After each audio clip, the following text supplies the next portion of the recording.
Salut, c'est Arnaud, bienvenue dans cette nouvelle vidéo.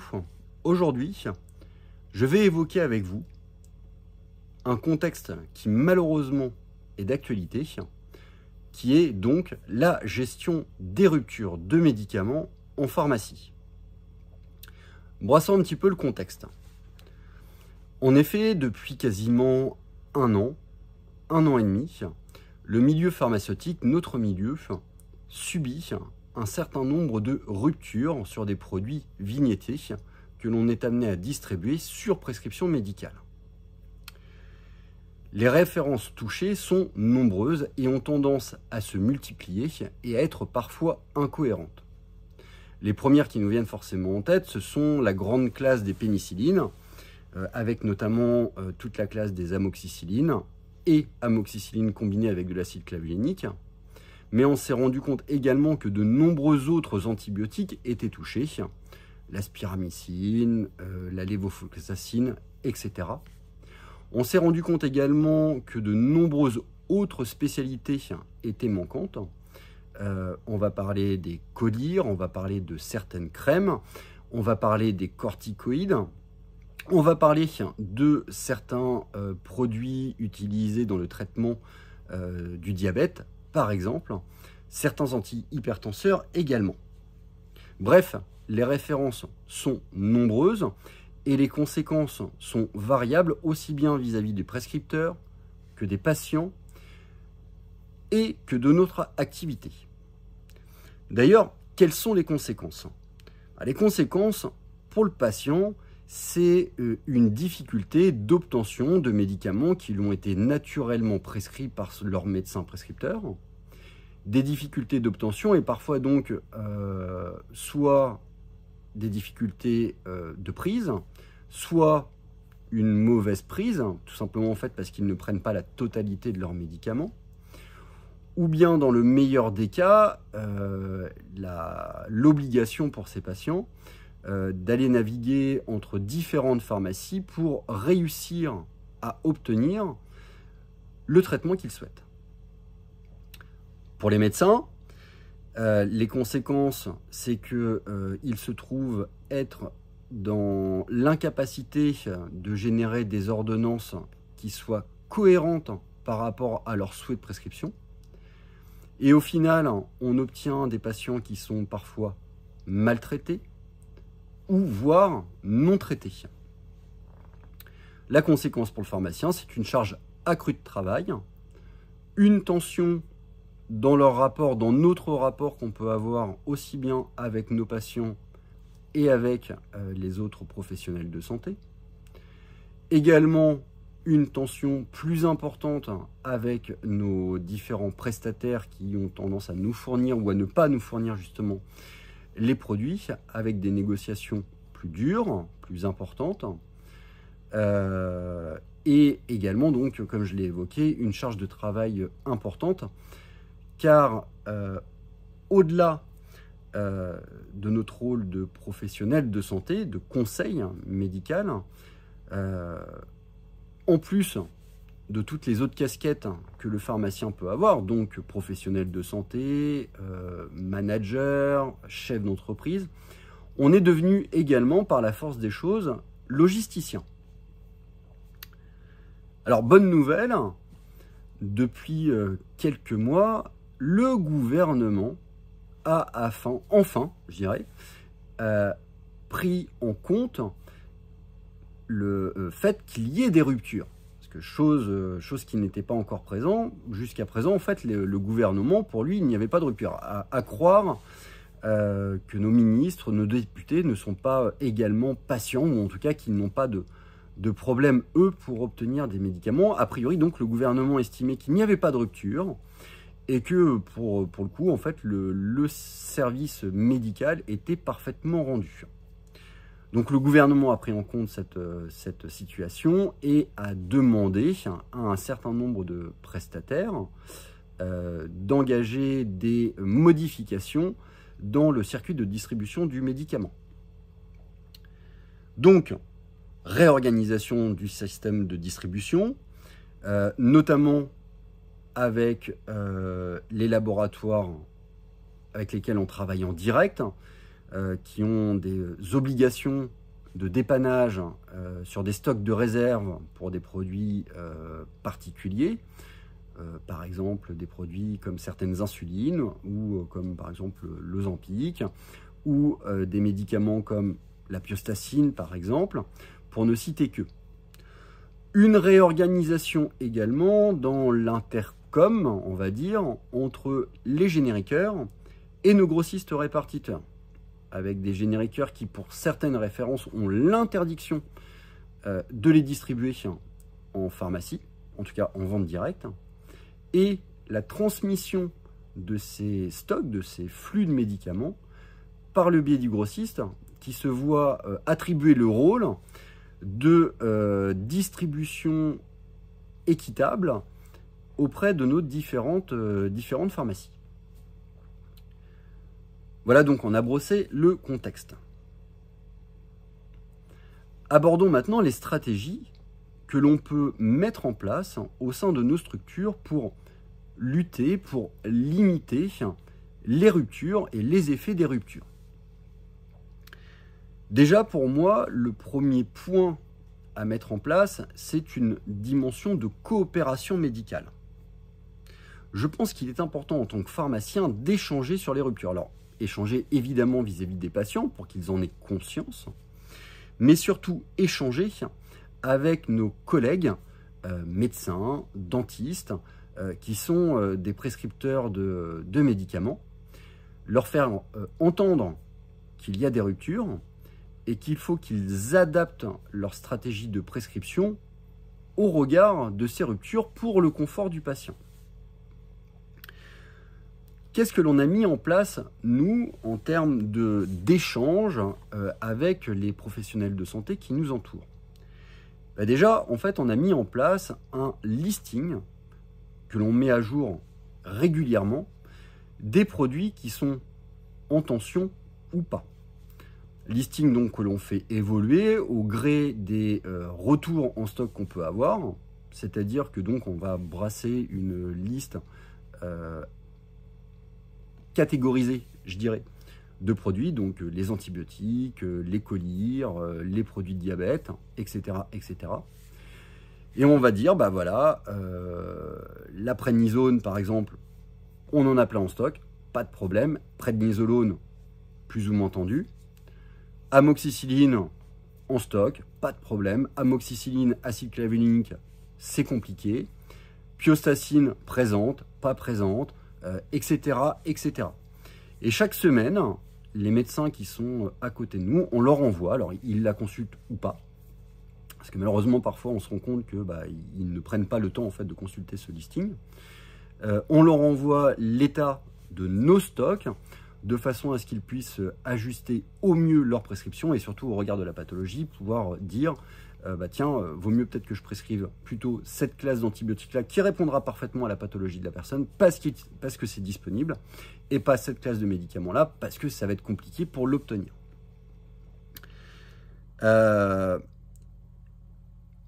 On invite régulièrement également les médecins prescripteurs à nous générer, alors ça leur demande un travail supplémentaire, ça leur demande également de nous faire confiance, et malheureusement certains prescripteurs ne nous font pas assez confiance pour ça, de réaliser des ordonnances à tiroir. Alors qu'est-ce qu'une ordonnance à tiroir? C'est tout simplement en fait nous donner la possibilité de substituer, sans avoir besoin de les appeler, tel médicament, parce qu'ils savent que son obtention peut être compliquée pour le patient. Donc on va dire par exemple le remplacement d'un augmentin, par exemple, par une cefpodoxime, par exemple. Le remplacement de l'augmentin par de la piostacine, par exemple. Le remplacement de la prednisolone par une prednisone. L'autre manière également pour lutter contre ça, c'est l'utilisation du système Vigirupture. Alors, Vigirupture, c'est un système qui existe, donc c'est un système internet qui nous permet en tant que pharmacien de voir à un instant donné le stock des pharmacies. Alors ce qu'il faut savoir sur Vigirupture, c'est que c'est un stock qui est du moins une information qui est basée sur une externalisation de nos données et qu'elle ne se fait pas forcément à l'instant T. En gros, en fait, le prélèvement des informations peut se faire le matin. Et donc, bien souvent, vers 10 ou 11 heures, les stocks des pharmacies identifiés par Vigirupture peuvent être différents. Ceci étant, en fait, c'est un outil important qu'on peut utiliser lorsqu'on se retrouve dans l'impossibilité de substituer, de remplacer le médicament qui a été prescrit par le médecin. Comment on procède, nous, dans notre pharmacie? C'est très simple, en fait, lorsqu'on se retrouve dans ce type de situation, on analyse l'ordonnance, on regarde nos stocks, évidemment, on essaie de trouver tout ce qui est possible pour remplacer le médicament par un médicament identique, mais qui serait présent, par exemple, sous une autre forme. À la base, on va dire, par exemple, l'Augmentin qui a été prescrit en sachet, on va essayer de le substituer en comprimé. L'amoxicilline 500 sirop, si on n'en a plus et qu'il nous reste des comprimés d'amoxicilline 1 g dispersibles, on va proposer aux patients de couper les comprimés en deux et de les dissoudre dans l'eau. De l'amoxicilline 250 et qu'il y a une prescription d'amoxicilline 125, on va modifier la posologie de façon à réadapter le traitement et faire en sorte qu'il y ait le bon dosage.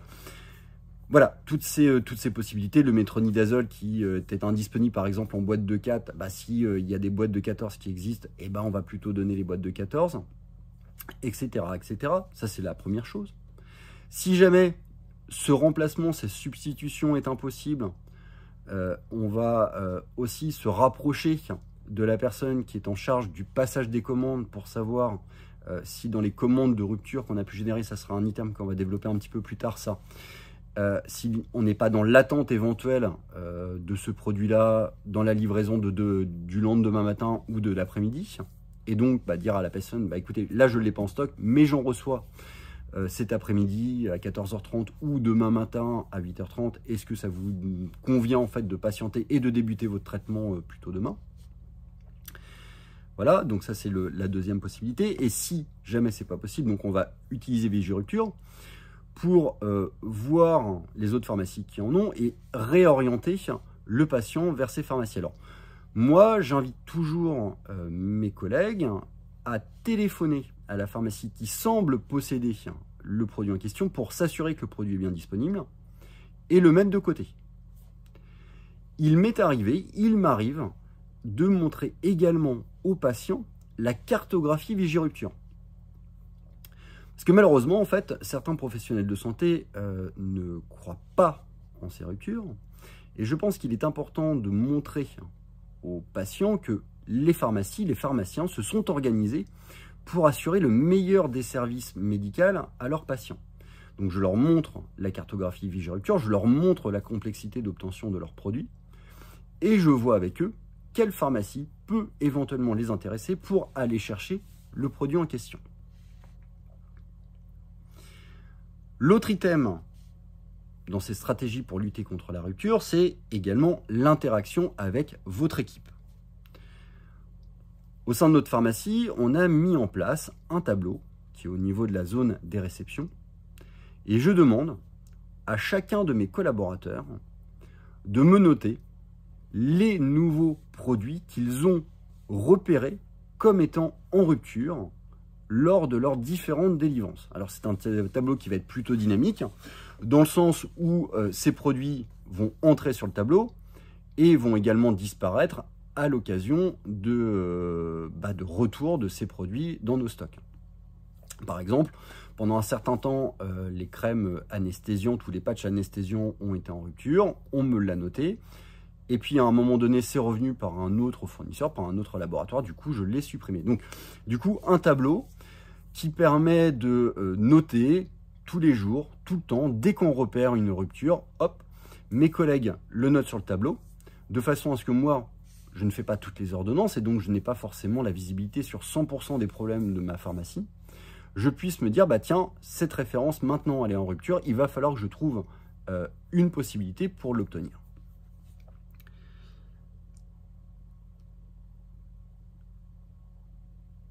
Je pense qu'il est important également, en tant que pharmacien, en tant que gestionnaire d'équipe, de se positionner à un certain niveau dans le chaînage des commandes. Qu'est-ce que j'entends par là? Nous, dans notre pharmacie, on est équipé du système Win Autopilot parce qu'on est sur Win Pharma. Le système Win Autopilot génère lui-même les commandes. Donc, je ne peux pas me positionner là-dessus. Par contre, beaucoup de pharmacies ne disposent pas de ce type de système et donc passent manuellement et je dirais humainement parlant leurs commandes aux grossistes.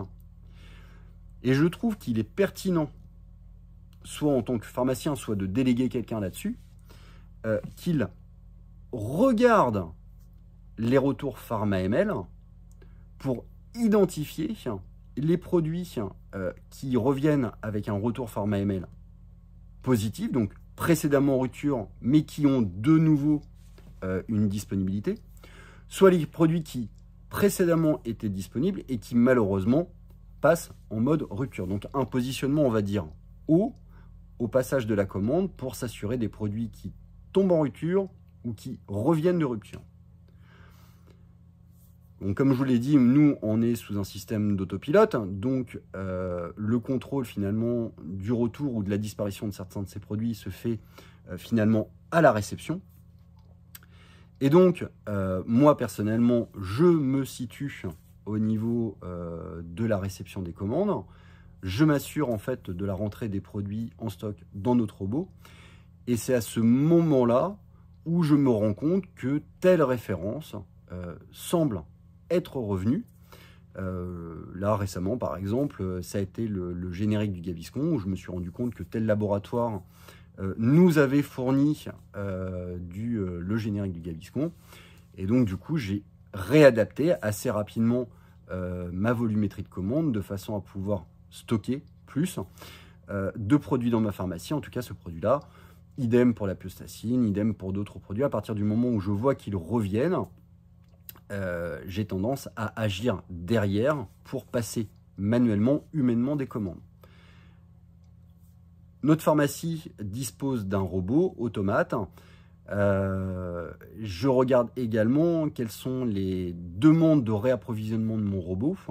Et lorsque je vois que malheureusement en fait, certaines références sont demandées alors que c'est des produits qui sont censés être présents et présents en grande quantité, les corticoïdes, certains antibiotiques, c'est ce qui m'alerte assez rapidement pour savoir qu'ils sont également en rupture. Passons maintenant aux différents fournisseurs avec lesquels il faut agir pour lutter efficacement contre les ruptures. Donc le premier item, pour moi, c'est le grossiste répartiteur. Alors déjà, l'une des premières choses, c'est évidemment de ne pas avoir qu'un seul grossiste répartiteur, c'est d'en avoir 2, voire 3, et d'essayer d'aller chercher des médicaments chez votre grossiste numéro 1 et numéro 2 et numéro 3. Plus vous allez multiplier les intervenants, plus vous allez avoir la possibilité d'obtenir des boîtes qui sont potentiellement manquantes. Ce qu'il faut savoir également, c'est que depuis donc le fait que le gouvernement ait pris en compte le fait des ruptures et donc l'interdiction de certains génériqueurs de distribuer certains produits en direct, les grossistes répartiteurs ont établi un listing. Alors, il n'est pas transmis aux pharmacies, mais il n'empêche qu'ils ont établi un listing des produits en tension. Et votre grossiste répartiteur vous donne la possibilité de commander un certain nombre de produits qui sont en rupture.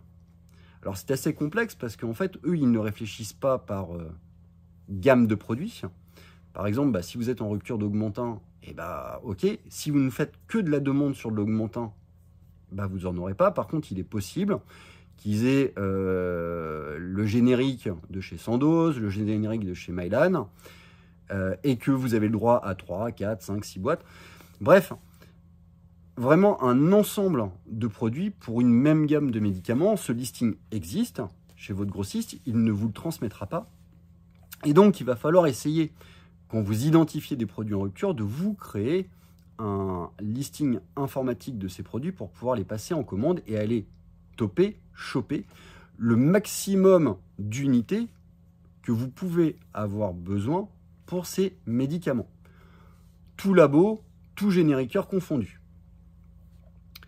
Du coup, on en vient donc à cette fameuse commande qu'on a identifiée, nous, comme étant une commande de rupture. Alors, qu'est-ce que cette commande de rupture? Tout simplement, en fait, c'est une commande également un peu à l'image du tableau qui est dynamique, qu'on va faire évoluer jour après jour, semaine après semaine, mois après mois, au regard donc des références qui sont en rupture ou qui abandonnent le statut rupture. Cette commande, on la passe plusieurs fois par jour, 4, 5, 6 fois, par protocole Pharma ML, auprès de notre grossiste numéro 1, notre grossiste numéro 2, notre grossiste numéro 3, de façon à obtenir les unités. Alors par exemple, dans ce listing de rupture, on va avoir toutes les amoxicillines possibles de tous les laboratoires possibles. On va avoir tous les génériques de l'Augmentin dans toutes les formes possibles, dans toutes les spécialités possibles, dans tous les dosages possibles, de tous les laboratoires possibles, etc., etc. Piostacine, les corticoïdes, et on rajoute des produits, etc. Donc ça, c'est des commandes, comme je vous ai dit, en fait, que je vais être amené à passer d'une manière manuelle, et dont je vais adapter les volumes demandés ou les lignes demandées au regard de mes stocks disponibles. Alors, personnellement, j'ai jamais eu l'idée de faire du surstockage parce que j'estime que le surstockage de médicaments fait que nous perdons un coût d'opportunité. C'est-à-dire que, techniquement parlant, surstocker pour surstocker, ça nous fait une immobilisation de trésorerie qui peut être utilisée différemment. Ceci étant, au regard du contexte actuel, je fais en sorte de me garantir au moins un mois et demi, voire 2 mois de stock à partir du moment où un produit revient d'une rupture. Genre le Flixotide 50, il a été en rupture. À partir du moment où il est revenu, je vais commander jusqu'à temps d'avoir un stock physique dans ma pharmacie me permettant de tourner pendant 2 mois sans avoir à m'inquiéter du Flixotide. Du coup, le Flixotide disparaît de ma commande de rupture. Je n'ai plus besoin de le faire, je n'ai plus besoin d'embêter mon grossiste répartiteur avec des demandes et je les laisse aux autres. Donc, il y a un nombre de passages importants à effectuer et effectivement donc une veille régulière alimentée par la lecture du tableau que mes collègues alimenteront régulièrement. Vient également le problème épidémique des gardes parce que les pharmacies, lorsqu'elles sont de garde, elles se retrouvent à être dévalisées d'un stock qu'elles utilisent traditionnellement pour les patients de leur secteur. Je vous invite également, notamment les veilles de jours fériés où vous êtes de garde, ou les veilles de dimanche où vous êtes de garde, à téléphoner à votre grossiste, à téléphoner à votre représentant commercial pour lui demander de vous allouer un stock de garde. Alors, qu'est-ce qui va se passer ? Techniquement parlant, si jamais vous êtes dans les bons petits papiers de votre grossiste, si jamais vous êtes dans les bons petits papiers de votre commercial, normalement, celui-ci doit maximiser son fameux listing des produits en rupture de façon à pouvoir vous permettre, dans la journée, de commander plus d'unités des produits manquants, de façon à être plus stocké pour votre garde, de façon à ce qu'une fois la garde terminée, genre par exemple vous faites une garde le dimanche, et le lundi, il vous reste malgré tout du stock pour honorer les prescriptions de vos patients habituels. Moi je trouve ça illogique qu'à cause des ruptures durant une garde, on affaiblisse le stock de notre pharmacie et qu'au final, en fait, ça soit nos patients récurrents qui en payent le prix. Et donc, le dernier point à jouer avec le grossiste, même s'il faut être, à mon sens, modéré, logique, pas complètement débile, il faut jouer forcément sur le volume de commande et s'aménager aussi des fenêtres de sécurité pour nos patients, pour notre travail, pour le confort de nos équipes, en augmentant le volume de commandes sur les références qui tombent régulièrement en rupture. En gros, en fait, si vous avez l'opportunité de commander plus, si vous avez la capacité financière, si vous avez la capacité logistique, faites-le. Ça vous permettra de gagner en temps, ça vous permettra de gagner en sérénité, ça vous permettra de gagner en tranquillité avec votre équipe et avec vos patients. Le deuxième item au niveau des commandes, bah, c'est forcément le génériqueur. Le génériqueur, il ne faut pas hésiter à le solliciter, à faire des appels réguliers à votre commercial pour savoir un petit peu quels sont les produits qu'il a en retour, en stock, et les passer en direct pour essayer d'obtenir encore une fois un volume de tranquillité pour votre pharmacie.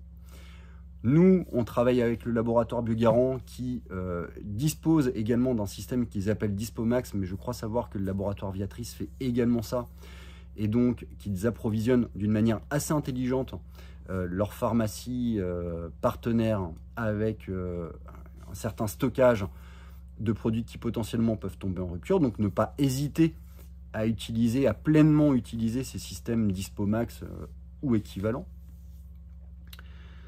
Petite parenthèse, au niveau des génériqueurs, vous avez des accords commerciaux pour l'ensemble de l'année avec un certain volume à passer.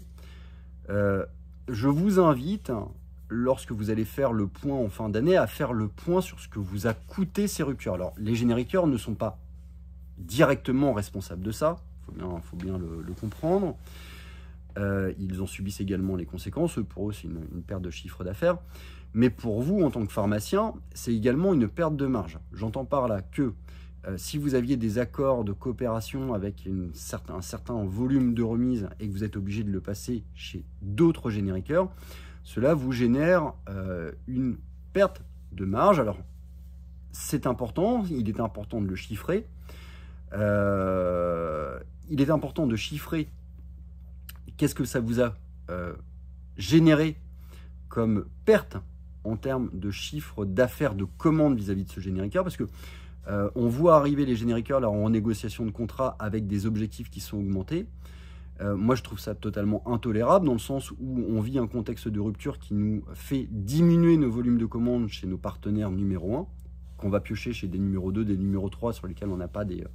Et ils arrivent, la fleur au fusil, en nous disant il faut augmenter votre chiffre d'affaires de 10, 15, 20 000 euros, alors qu'ils ne nous donnent pas forcément la capacité technique d'augmenter.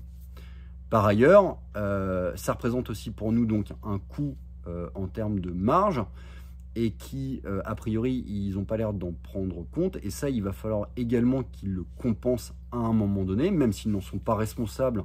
Les accords commerciaux doivent être réadaptés. Et moi, personnellement, j'entends négocier des conditions commerciales, entre guillemets, meilleures sur les produits restants pour compenser le manque à gagner sur les produits manquants. Fin de la petite parenthèse sur les génériqueurs. L'autre acteur sur lequel on peut jouer, c'est évidemment le fait de communiquer avec des laboratoires avec lesquels on va travailler en direct.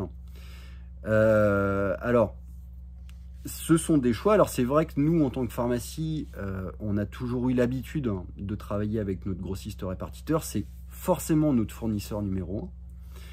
Mais les laboratoires en direct peuvent nous permettre d'obtenir certains produits. Alors, pour avoir des remises intéressantes, il faut passer des quantités. Mais il y a un moment donné, il faut choisir. Moi, j'ai fait le choix, en tout cas, de parfois perdre en remise, mais par contre de gagner en confort, de gagner en tranquillité. Alors, je suis parfois obligé de passer des volumes. Alors, par exemple, le laboratoire Pfizer qui nous téléphone pour nous distribuer de la Pivalone, parce que le Tixocortol, c'est compliqué, etc. Plutôt que de ne pas pouvoir distribuer des ordonnances parce qu'il manque de la Pivalone, j'ai pas envie de téléphoner au médecin juste pour dire j'ai plus de Tixocortol, qu'est-ce que vous voulez qu'on alterne? J'ai pris le parti en fait de stocker du Pivalone que je commande en direct. Alors je gagne moins avec ça, mais par contre mon patient, lui, il a son produit, je n'embête pas le médecin, ça évite de faire des allers-retours dans tous les sens. Voilà, donc le laboratoire direct peut être une opportunité. Après, il faut en accepter les conséquences. Du stock, oui. De l'immobilisation de trésorerie également. Une perte de marge aussi, malheureusement. Après, encore une fois, cette perte de marge, c'est à voir avec votre génériqueur parce que lui, il a été dans l'incapacité, malheureusement, de vous fournir les produits dont vous aviez besoin avec la quantité de marge que vous attendiez. Autre chose, les laboratoires en direct assurent un certain nombre de dépannages sur des spécialités cibles. Par exemple, Sanofi assure quelques dépannages sur de la piostacine. On l'a eu aussi pour du plaquenil, on va l'avoir pour certaines spécialités type Ozempic.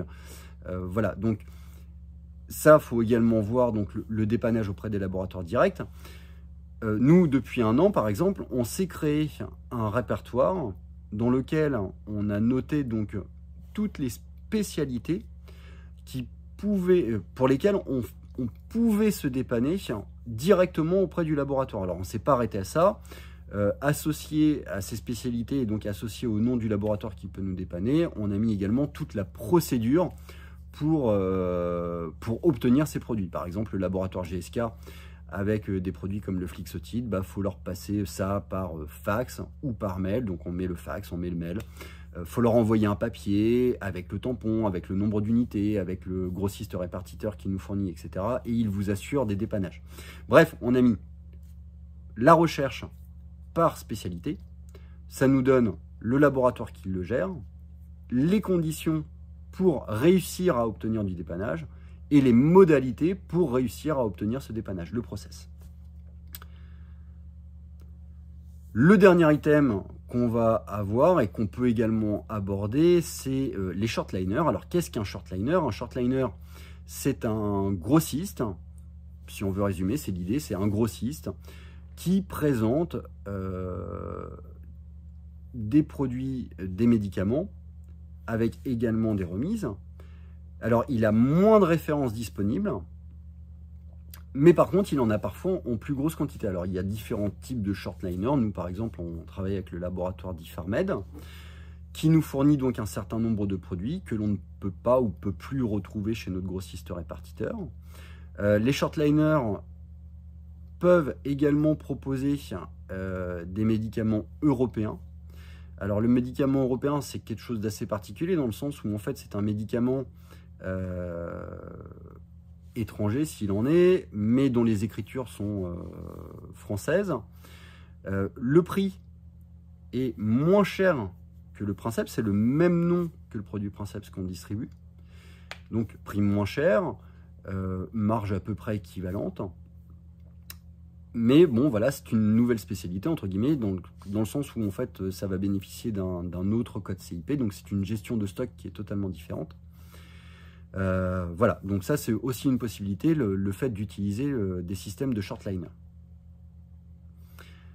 Dernier point, donc, pour lutter efficacement contre les ruptures, c'est l'utilisation du système Vigirupture. Pour moi, c'est le dernier item lorsqu'on ne réussit pas à avoir de stock, c'est l'utilisation du système Vigirupture, comme on l'a évoqué précédemment. Donc en présentant le maillage pharmaceutique et donc les capacités de distribution dans d'autres pharmacies, pour des pharmacies qui ont encore du stock. Et puis orienter le patient pour essayer d'honorer au maximum et au mieux les prescriptions de nos collègues médecins de façon à assurer le meilleur des services médicaux. Voilà, cette vidéo elle est terminée, j'espère qu'elle vous permettra de mieux gérer les ruptures au sein de vos pharmacies. N'hésitez pas à me laisser des commentaires sur cette vidéo ou sur toutes les autres, évidemment. Je vous dis à très bientôt pour une prochaine vidéo.